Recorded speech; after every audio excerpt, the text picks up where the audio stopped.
আল্লাহ শিরিকের গুনাহও ক্ষমা করে, কিন্তু একটা গুনাহ তওবা করলে ক্ষমা হয় না। আমরা অনেকেই বলি যে শিরিকের গুনাহ আল্লাহ ক্ষমা করে না, এটা ভুল কথা। আল্লাহ শিরিকের গুনাহও ক্ষমা করে।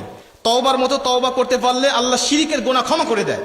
যারা বিধর্মী তারা তো শিরিক করছে, এখন তওবা করে সে ইসলাম গ্রহণ করেছে, আল্লাহ তাকে ওই বিধর্মী সব জীবনের গুনাহগুলো ক্ষমা করে দিয়ে যখন কালেমা পড়ে মুসলমান হয়েছে তখন তাকে নিষ্পাপ মাসুম বানায় দিয়েছে। শিরিকের গুনাহ তার মানে ক্ষমা হয় তওবা করতে পারলে, কিন্তু একটা গুনাহ তওবা করলে ক্ষমা হয় না। একটা গুনাহ আল্লাহর কাছে তওবা করতে করতে যদি আপনি মারাও যান, আপনার যদি জীবন শেষ হয়ে যায়, চোখের পানি বের করতে যদি আপনার চোখের পানি শেষ হয়ে যায়, তারপরেও আল্লাহ ক্ষমা করে না। বলতে পারেন সেই গুনাহটা কি? বান্দার হক। বান্দার হক আপনি নষ্ট করবেন আর আল্লাহর কাছে তওবা করবেন। আল্লাহ বলে না, আমার এখতিয়ার নাই তোমাকে ক্ষমা করার জন্য। তুমি বান্দার কাছে ক্ষমা অপরাধ করেছো, বান্দার হক নষ্ট করেছো, বান্দার কাছেই ক্ষমা চাইতে হবে। বান্দার কাছে যদি ক্ষমা না চাও, আমি আল্লাহর কাছে ক্ষমা চাইবে, ফার্স্ট কাতারের মুসল্লি হবে, কিয়ামত পর্যন্ত হায়াত পাবে, মক্কায় গিয়ে হজ করবে, আমার কাছে তওবা করবে, আমি আল্লাহ ক্ষমা করব না তোমাকে যতক্ষণ না পর্যন্ত এই বান্দা তোমাকে ক্ষমা না করে। এই রোগের রোগী আমরা অনেক মানুষ হয়ে দাঁড়িয়ে আছি। অনেক মানুষ এই আলোচনা করতে গেলে আমরা ধরা খেয়ে যাই। অনেক মানুষ আছি আমরা বান্দার হক নষ্ট করতে বড় আমরা পটু হয়ে গেছি।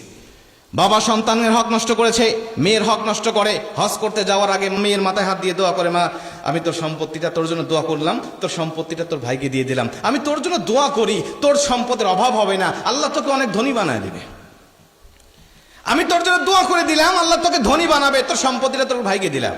তোমার দোয়াই যদি আল্লাহ এতই কবুল করে, তুমি তোমার সন্তানের মাথায় হাত দিয়ে দোয়া করে যে বাবা তোর সম্পত্তিটা তোর বোনকে দিয়ে দিলাম আর তোর মাথায় হাত দিয়ে দোয়া করলাম, আল্লাহ তোকে ধনী বানাবে। বাটাম কিভাবে ছুটানো লাগে তখন ছুটাবে।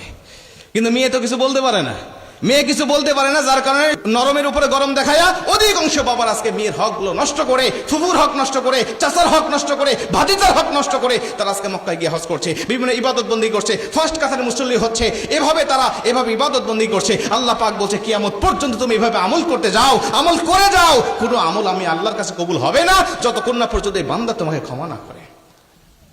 বড় সেন্সিটিভ বিষয়, বড় সেন্সিটিভ বিষয়। ভাই হয়ে ভাইয়ের হক নষ্ট করে, ভাই হয়ে বোনের হক নষ্ট করে, ভাই হয়ে ভাতিজা হয়ে ফুফুর হক নষ্ট করে, ভাতিজা হয়ে চাচার হক নষ্ট করে, এভাবে হক নষ্ট করতে আমরা বড় পালা প্রতিযোগিতা করতেছি আজকে। কিন্তু আল্লাহ পাক এর বিষয়ে যে ভয়ঙ্কর কথাগুলো বলেছেন, যখন বলি তখন গায়ের লোম দাঁড়িয়ে যায়।